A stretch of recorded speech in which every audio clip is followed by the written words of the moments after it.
চূড়ান্ত ভোটার তালিকা প্রকাশ হলো বাংলার। হ্যাঁ, এখনই পর্যন্ত যে চূড়ান্ত ভোটার তালিকা তার মধ্যে যারা একেবারে বাদ, ডিলিটেড এবং কোথাও আবার কিছু একটি মার্কিং করা রয়েছে। কি বলবেন এই চূড়ান্ত ভোটার তালিকায় আগামী 2026-এর বিধানসভা নির্বাচন?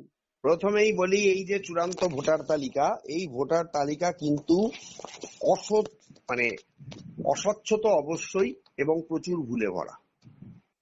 তার কারণ হচ্ছে যে এখনো অনেক ব্যক্তি তারা বলছেন সমস্ত ডকুমেন্টস বিএলওর কাছে তারা জমা দিয়েছেন, বিএলও যখন হেয়ারিং এ ডেকেছে তারা গেছেন, তারপরেও ওয়েবসাইটে আজকে তাদের নাম আসেনি এবং কোনো কারণও দর্শানো হয়নি যে কার কার নাম বাদ দেওয়া হলো। এটা একটা সমস্যা। আর একটা যেটা সমস্যা, যেটা টেকনিক্যাল সমস্যা বা যে সমস্যাটা হচ্ছে ওভারঅল আরো প্রকট হতে চলেছে আমার মনে হয়, যে এর পরে হোয়াট নেক্সট।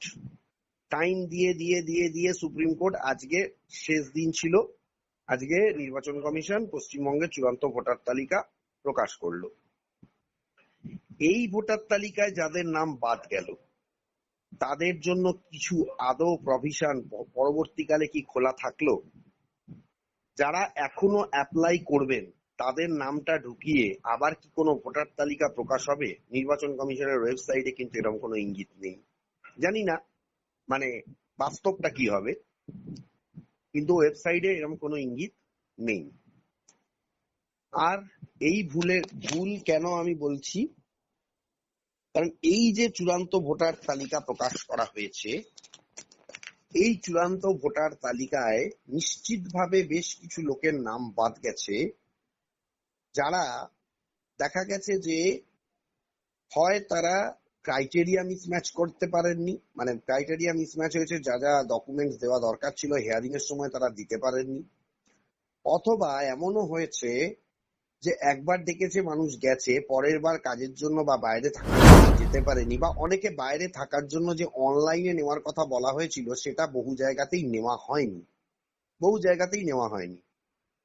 যার জন্য অনিচ্ছাকৃত ভাবেও আমার মনে হচ্ছে যে ভোটার তালিকা থেকে অনেক মানুষের নাম বাদ গেছে। আমাকে অলরেডি কয়েকজন ইনফর্ম করেছেন যে তাদের নাম ভোটার তালিকায় নেই। এবং তাদের ভবিষ্যৎ কি?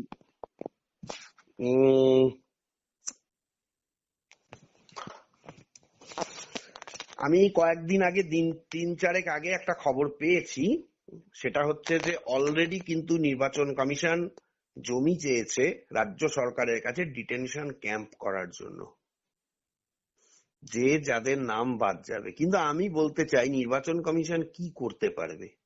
যে লোকটা আজকে লন্ডনে থাকে, কোনো কারণে তার নাম বাদ যাচ্ছে, ধরুন সে ভোট দিতে পারলো না, নির্বাচন কমিশন, সে হিয়ারিং এও আসতে পারেনি, নির্বাচন কমিশন তাকে কোন ডিটেনশন ক্যাম্পে পাঠাবে? আর একটা বিষয় হচ্ছে যে ঠিক এই জায়গাটা থেকেই বিহার এবং অন্যান্য রাজ্যে যখন চূড়ান্ত ভোটার তালিকা আসামেও প্রকাশ হয়েছিল, আসামেও তো একটু বেশি জোরাজুরি করেছিল যেহেতু প্রথমবার, কিন্তু বিহারের পর ঠিক এই জায়গাটা থেকে, এই পর্যায়ে থেকেই সুপ্রিম কোর্টে একাধিক মামলা ফাইল করা হয়েছিল। এবং আমার মনে হয় নেক্সট উইক থেকে এই রাজ্যের মানুষও হাইকোর্ট ও সুপ্রিম কোর্টে এই ভোটার তালিকাকে চ্যালেঞ্জ করে মামলা ফাইল করবে, যারা হিয়ারিং এও গেছে কিন্তু নাম যায়নি। এত সহজে ডিটেনশন ক্যাম্পে ঢুকিয়ে দিতে পারবে নির্বাচন কমিশন বা সরকারি আধিকারিকরা, এটা আমার মনে হচ্ছে না।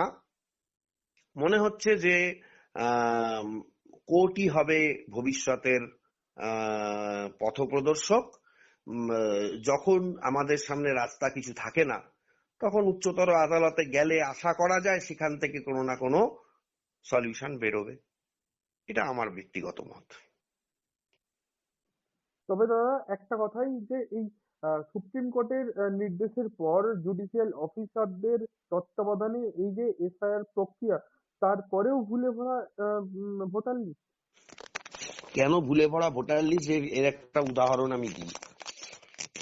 21শে জুলাই আগে লাস্ট ডেট ছিল লিস্ট পাবলিশ করার, এই 21শে ফেব্রুয়ারি, জুলাই না, সরি, এটা মাসটা বলতে ভুলেছি, 21শে ফেব্রুয়ারি 2026 লাস্ট ডেট ছিল। এবং বিএলওরা হাইকোর্টের শেষ হিয়ারিং এর দিন হাইকোর্টের চিফ জাস্টিসকে জানিয়েছেন, এটা যদি আপনাদের মিডিয়াতেও এটা উঠে এসেছে বা আপনারা খবর নিয়েও দেখতে পারেন, বিএলওরা চিফ জাস্টিসকে বলেছে যে সুপ্রিম কোর্ট 19 তারিখ বা 18 তারিখ হিয়ারিং করে বলেছে যে 28 তারিখের মধ্যে ফাইনাল। তাহলে 21 তারিখ আমাদের আগে লিস্ট দেওয়ার কথা ছিল। 21 তারিখ অবধি যেটা লিস্ট হয়েছে তার মধ্যেও কিছু ভুলভ্রান্তি আছে, কিন্তু আমাদের হাতে সেই লিস্ট কারেক্ট করার মতন সময় নেই। তখন এই প্রসঙ্গটা বলা হয়েছে যে তাহলে ওই লিস্টটাই পাবলিশ করুন 28 তারিখে, প্লাস যে অংশটা ইনকমপ্লিট ছিল সেই অংশটুকুকে খালি কমপ্লিট করে ওই লিস্টের সাথে যোগ করে পাবলিশ করে দিন। মানে আমি বলতে চাইছি থেকেই কন্টিনিউয়েশন থেকে গেল। মানে 21শে ফেব্রুয়ারির যে লিস্ট পাবলিশ করার কথা বিএলওরা জানে তাতে অনেক ভুল রয়েছে, অনেক মানুষের হিয়ারিং তখনও কনক্লুডেড হয়নি, বা অনেক মানুষ অ্যাপ্লিকেশন করলেও বা হয়তো তার নামের সংশোধন করে জমা দিলেও সেগুলো আপলোড করা সম্ভব হয়নি। সেই ভুলে পড়া লিস্টটাই 21শে ফেব্রুয়ারি পাবলিশ হতো, সেটাকে না করে বলা হলো ওই লিস্টটাই 28শে ফেব্রুয়ারি পাবলিশ হবে, মানে আজকে পাবলিশ হবে।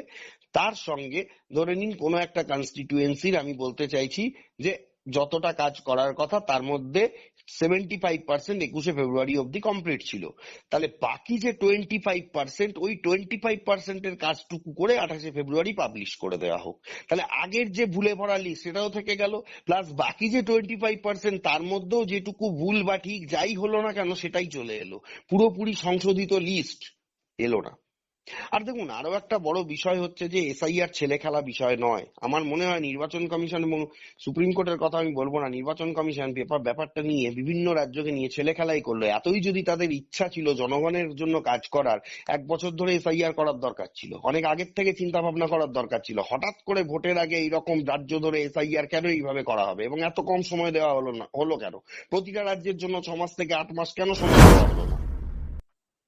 কিছু না কিছু আমার মনে হয় রাজনৈতিক বিষয় রয়েছে, রাজনৈতিক অঙ্গুলি হেলন রয়েছে, যদিও সেটা প্রমাণ করা যাবে না। এবং দেশের যা আইন, দেশের যা পদ্ধতি, তাতে বলা হবে যে ওগুলো কোনো মানে সুপ্রিম কোর্টের বিষয় নয়, ওগুলো কোনো রাজনৈতিক বিষয় নয়। কিন্তু আমার বক্তব্য হচ্ছে যে দেশের জন্য যদি এসআইআর করা জরুরি মনে হয়ে থাকে, প্রত্যেকটা রাজ্যের জন্য কেন 6 মাস থেকে 8 মাস সময় দেওয়া হলো না? এই এই এই এই দাবি কিন্তু জনগণ তুলতেই পারে, যদিও জনগণের দাবি তুলে বলার মতন জায়গা আমাদের দেশে আর কিছু নেই। নির্বাচন কমিশনের বিরুদ্ধে এখন জনগণ দাবি তুলে সুপ্রিম কোর্টে যেতে পারে, সেটাই অপশন খোলা আছে।